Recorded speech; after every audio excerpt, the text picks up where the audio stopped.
Do you want to leave a legacy? Do you want to leave a mark on this world for the better? Do you want to leave it better for the future generations and improve your land and its value? Use manure. Now, I'm not going against all the farmers who use the chemicals and just like the spot fertilization for each plant. Nothing wrong with that, but ideally, at least once a year, throw some fertilizer down, like some manure. So this here, if you've been following me, you know this was a wasteland a couple weeks ago. Look how green it is. Look how rich and dark and full of vitamins, minerals, and nutrients this grass is. It's going to be super good for the grazers. And you can compare that to the paler grass. I mean, you can see that line. Rich green, pale. Now, I will grant you that there's some frost damage and things are late in the season to be seeing things in their peak. But I wanted to just take this very last chance and show you guys what manure can do. So the chemical fertilizers, they put it down, the plant uses it, it's gone. The soil's no different than before, no better anyways. It might be a little worse for having been used, but it's certainly no better. But you put manure on. I had my grow out birds here for about a month.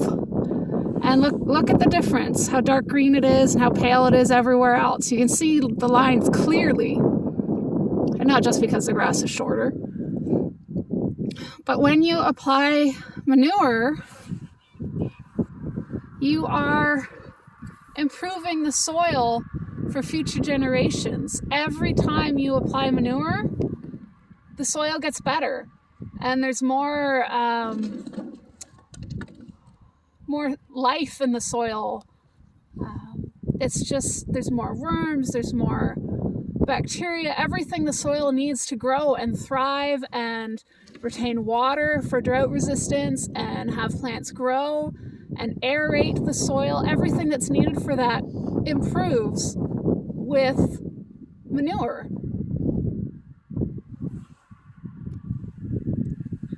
The cat there just caught a mouse. I don't know if you can see it in her mouth. See that hanging out her mouth? She just caught a mouse. Good girl. But this is how you improve your farm. Anywhere that you have applied manure, the soil quality is going to improve. The next harvest is going to be better. And your topsoil layer is going to get deeper. And just healthier. So please, I mean, go ahead, use the chemical fertilizers, but please also apply fertilizer. It will change your land. And you know, your farm is only as good as the land that it's on. Whether you're growing plants of any description, hay, grass, forage, orchard, anything. You need that land. Where'd your mouse go? You dropped your mouse. Did you drop it? You're supposed to eat it.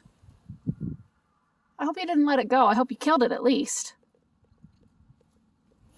She's still learning. Anyways, whether you're growing vegetation of some sort, crops, you need to grow it on the soil, on the land. If you're raising animals, they need to eat grasses. And that, again, grows on the soil. So the very value of your farm, the success of it is all based on the soil. So you want to take care of your soil, nurture it, pour attention into it. So this is where we grazed earlier, and it's wonderful. We just had the group here. Last night we took the last group of birds to butcher.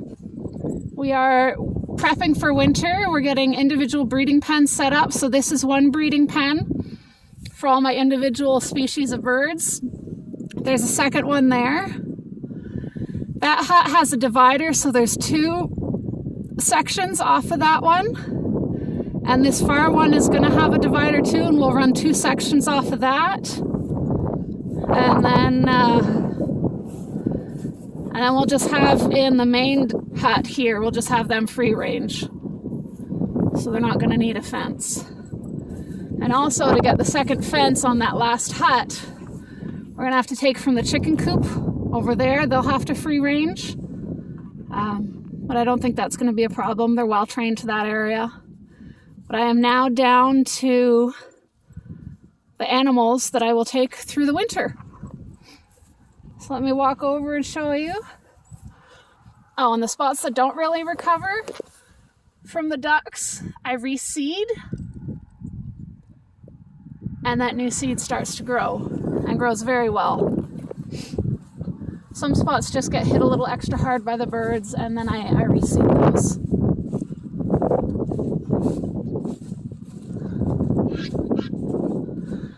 So Mabel is growing as ever. She's starting to be a little bit more behaved, but just marginally.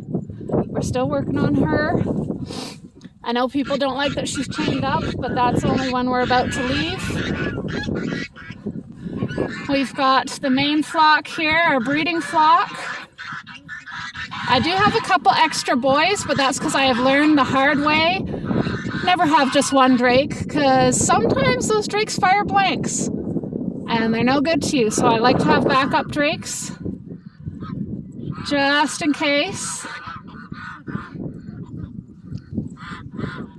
So I've got 2 Saxony, 2 Cayuga, and 2 silver appleyard drakes there. This goose, I'm just fattening up for butcher later. He will not be staying. He doesn't have proper markings. And all these white guys here, they're Muscovy ducks. Their sole purpose on this farm is going to be to hatch out goose eggs for me. I didn't have the greatest hatch last year of the Pomeranians, these guys. So I'm going to try with the Muscovies. They're supposed to be super broody, very good mothers. So we're going to give that a go. And actually, I'm going to have one in the different pens, and we'll try some meat mutts, some meat mules for next year. Muscovies can breed with other types of duck, but that produces a sterile offspring, just like a mule. And they supposedly grow bigger and faster than either parent. So I'm going to try that out. Oh, my chickens are all hiding. They're all in their hut. Anyways, the chicken flock is much reduced. I took 6 birds out of it, and they were 6 big, fluffy birds, so it looks like a much smaller flock. And then I've got the goats. I did separate the Angoras again today. There was some signs that some of the Nubians might be coming into heat in the next couple days. Signs mostly being Braveheart was paying extra attention to their back ends and trying to mount them. So just to be safe, I separated out the breeds, took Braveheart's anti-breeding apron off, and we'll see how things go. But yeah, we're pretty much winter ready. We've got our new hay shelter there, and it's right close to where we need it over here. We're trying to get everything kind of centrally located on one path. Still a little bit spread out, but we've got a main path from the goat hut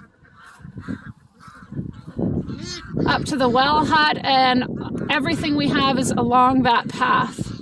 So we're gonna streamline things here.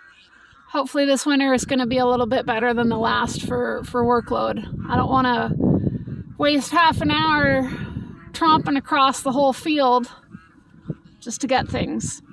So we will be moving the feed, which is currently in that hut, up to this one.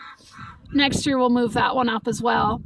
But we had things at the perimeter to start, and everything was temporary because we weren't sure how we wanted to use the land, and we wanted to leave as much of it as pasture and potential hay harvest as possible. So now, as we're getting a better idea of how we want to use the land, how we're going to run things, we're starting to move things, get them more centrally located, and planning more permanent structures and situations.